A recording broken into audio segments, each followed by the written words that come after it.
నమస్తే and welcome to hit TV special story. నేను రీనా. 10 జిల్లాలతో ఏర్పడిన తెలంగాణను గత సీఎం కేసీఆర్ తన లక్కీ నెంబర్ కలిసేలా జిల్లాల సంఖ్యను 33కు పెంచారు. అశాస్త్రీయంగా అసంబద్ధంగా పాత జిల్లాలను చిలువలు పలువలుగా విభజన చేశారు. రాష్ట్రంలో కొన్ని నియోజకవర్గాల్లో 1.5 నియోజకవర్గమే ఉండడం ఇందుకు నిదర్శనం. ఇక కొన్ని జిల్లాల్లో ఒక నియోజకవర్గం 3 జిల్లాల్లో ఉంది. దీంతో ఒక ఎమ్మెల్యే 3 జిల్లా పరిషత్లలో ఎక్స్ అఫీషియో సభ్యుడిగా ఉండాల్సిన పరిస్థితి. 2016లో జిల్లాల పునర్వ్యవస్థీకరణ చేపట్టిన కేసీఆర్ ఆయన కొడుకు అడిగాడని ఒక జిల్లా, కూతురు అడిగిందని మరో జిల్లా, ఎవరు అడగకపోయినా తన లక్కీ నెంబర్ రావడం లేదని మరో జిల్లా, ఇలా ఇష్టానుసారంగా జిల్లాలను ప్రకటించారు. పాలనా సౌలభ్యం అని ప్రకటించిన అధికారం అంతా ప్రగతి భవన్లోనే ఉండటంతో జిల్లాల విభజనతో పెద్దగా ప్రజలకు ఒరిగిందేవీ లేదు. రాజకీయ నిరుద్యోగులకు మాత్రం ఉపాధి దొరికింది. కొత్త జిల్లాలతో జిల్లా పరిషత్ చైర్మన్ పదవులు పెరిగాయి.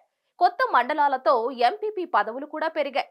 రెవెన్యూ డివిజన్లతో ఆర్డీఓలు పెరిగారు. ఇవి మినహా ఏమీ మారలేదు. ఈ నేపథ్యంలో కొత్తగా ఏర్పడిన కాంగ్రెస్ ప్రభుత్వం అశాస్త్రీయ జిల్లాల విభజనపై పునఃసమీక్షించాలని భావిస్తోంది. జిల్లాల సంఖ్యను కుదించాలనే ఆలోచనలో ఉంది.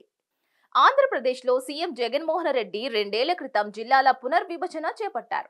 పార్లమెంటు నియోజకవర్గాన్ని ఒక జిల్లాగా విభజించారు. ఇక దీంతో 13 జిల్లాలు ఉన్న ఏపీలో ప్రస్తుతం 23 జిల్లాలు ఏర్పడ్డాయి. శాస్త్రీయంగా జరిగిన పునర్విభజనతో అక్కడ అంతా సాఫీగా సాగిపోతుంది. అంతకన్నా ముందే జిల్లాల పునర్వ్యవస్థీకరణ చేసిన కేసీఆర్ ఎక్కడా కూడా శాస్త్రీయత పాటించలేదన్న ఆరోపణలు కూడా ఉన్నాయి. మరి ఈ నేపథ్యంలో సీఎం రేవంత్ రెడ్డి జిల్లాల పునర్విభజనపై ఓ కమిటీని ఏర్పాటు చేసి కుదించే ఆలోచనలో ఉన్నారు. ఏపీ తరహాలోనే పార్లమెంటు నియోజకవర్గాన్ని ఒక జిల్లాగా చేసే ఆలోచనలు ఉన్నట్లు తెలుస్తోంది. 17 పార్లమెంటు నియోజకవర్గాలను 17 జిల్లాలుగా ఏర్పాటు చేయడంతో పాటు హైదరాబాద్ ను 2 జిల్లాలుగా విభజించి మొత్తంగా 18 జిల్లాలకు పరిమితం చేయాలని భావిస్తున్నట్లు తెలుస్తోంది. ఇటీవల సీఎం రేవంత్ రెడ్డి ఓ టీవీ ఛానల్ కు ఇంటర్వ్యూ ఇచ్చారు. ఇందులో 13 జిల్లాలు ఎందుకని, జిల్లాల పునర్వ్యవస్థీకరణకు జ్యుడిషియల్ కమిటీ ఏర్పాటు చేస్తామని ప్రకటించారు. ఇక దీంతో జిల్లాల కుదింపు అంశం ప్రస్తుతం తెలంగాణలో చర్చనీయాంశం అయింది. గత ప్రభుత్వం జిల్లాలను అడ్డగోలుగా పద్ధతి లేకుండా విడగొట్టిందని రేవంత్ ఇంటర్వ్యూలో విమర్శించారు.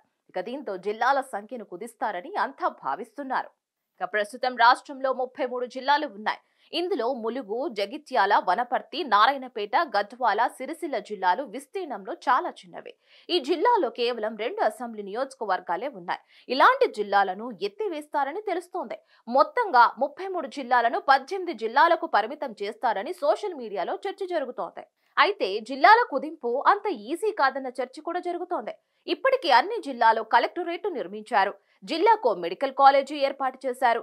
జోనల్ వ్యవస్థను పునర్వ్యవస్థీకరించారు. లోకల్, నాన్ లోకల్ క్యాడర్ పై స్పష్టం ఇచ్చారు. ఇక మరోవైపు జిల్లాల విభజనతో జిల్లా కేంద్రాల్లో భూముల ధరలు బాగా పెరిగాయి. ఈ నేపథ్యంలో జిల్లాలను కుదిస్తే ప్రజల నుంచి వ్యతిరేకత వస్తుందన్న అభిప్రాయం వ్యక్తమవుతోంది. ఈ అంశంపై బీఆర్ఎస్ వర్కింగ్ ప్రెసిడెంట్ కేటీఆర్ సైతం ఘాటుగా స్పందించారు. ఈ నేపథ్యంలో జిల్లాల అంశాన్ని కదిలిస్తే తేనె తెట్టును కదిలించినట్లేనన్న అభిప్రాయం వ్యక్తమవుతోంది. మరిన్ని అప్డేట్స్ కోసం కీప్ వాచింగ్ హిట్ టీవీ.